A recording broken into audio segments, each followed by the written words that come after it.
Ari malaikat nu wajib dikanyahokeun aya 10 umat ulah dipopohokeun Jibril, Mikail, Israfil, Izrail, Munkar wa Nakir, Raqib Atid, Malik Ridwan.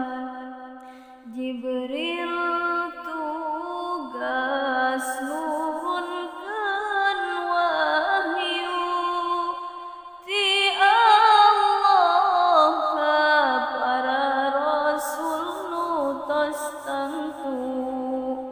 Mikail tugas nurunkeun hujan ti Allah dugi ka sadaya alam.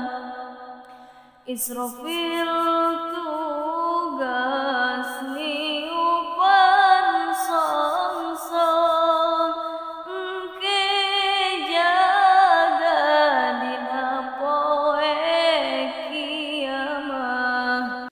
Israil